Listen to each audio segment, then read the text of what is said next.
দর্শক, সচিবালয়ে আছেন আমাদের সহকর্মী মিজানুর রহমান। সবশেষ খবর জানাচ্ছেন তিনি।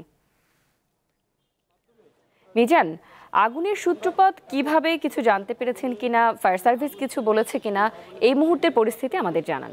সাংবাদিক সহ অন্য কাউকে যেহেতু যুক্ত দেওয়া হয়নি, আপনার মাধ্যমে যদি আমরা একটু দেখাই রাস্তা থেকে যে আগুনের ধরনটা কিন্তু এই মুহূর্তের পরিস্থিতি এখনো থমথমে। সচিবালয়ের আশপাশের এলাকা খুবই কর্মব্যস্ত এলাকা, আপনি জানেন, প্রশাসনের প্রাণকেন্দ্র। এখানে অন্যান্য দিনের মতো যেই কর্মব্যস্ততা দেখা যায়, আজকে এখানে সে ধরনের কর্মব্যস্ততা একেবারেই নেই। মানুষের কিছু দু একজন উৎসুক মানুষ আছে, আর এই সড়কগুলো বন্ধ করে দেওয়া হয়েছে। অর্থাৎ সচিবালয়ে আসা যাওয়ার জন্য যে নিরবিচ্ছিন্ন যে রাস্তা ছিল সেটা এখন আর নেই। যারা প্রয়োজনীয় কর্মকর্তা এবং এমনকি উপদেষ্টারাও এখানে এসে গাড়ি থেকে নেমে হেঁটে তারা ভেতরে প্রবেশ করতে দেখেছি আমরা।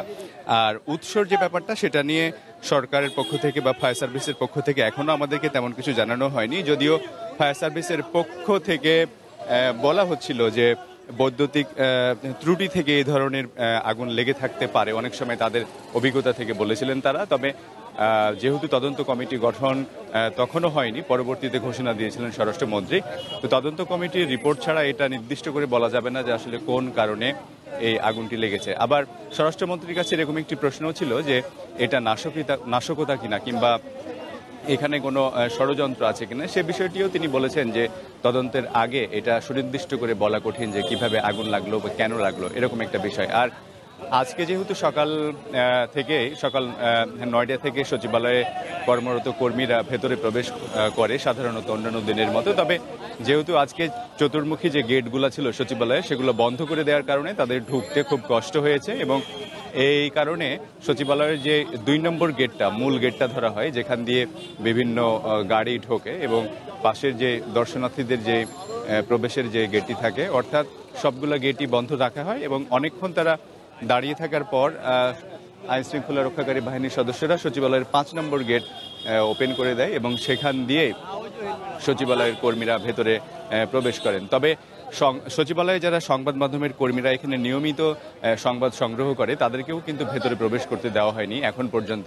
এবং আমরা জানতে পেরেছি যে উপদেষ্টারা যারা ঢুকেছেন সচিবালয়ের ভেতরে, তারা 7 নম্বর ভবনে প্রবেশ করে তারা বিভিন্ন দিক পরিদর্শন করেছেন।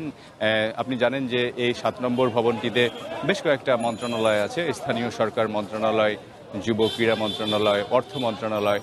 তো যেহেতু সরকারের প্রত্যেকটা মন্ত্রণালয় খুবই গুরুত্বপূর্ণ, এখানে গুরুত্বপূর্ণ নথি এবং প্রয়োজনীয় কাগজপত্র থাকে, তো সে বিষয়গুলোর কোনো ক্ষয়ক্ষতি হয়েছে কিনা এটা সরকারি পর্যায় থেকে এখনো আমাদেরকে নির্দিষ্ট করে বলা হয়নি। হয়তো এখন তো 12টা বেজে গেছে, যদি পরবর্তীতে আমরা এখানে প্রবেশ করতে পারি তখন সেখানকার পরিস্থিতিটা আপনারা জানাতে পারবো। তবে মানুষের যে একটা এই আগুনের যে ঘটনা, এটা নিয়ে অনেকের মনে অনেক রকম সন্দেহ হচ্ছে।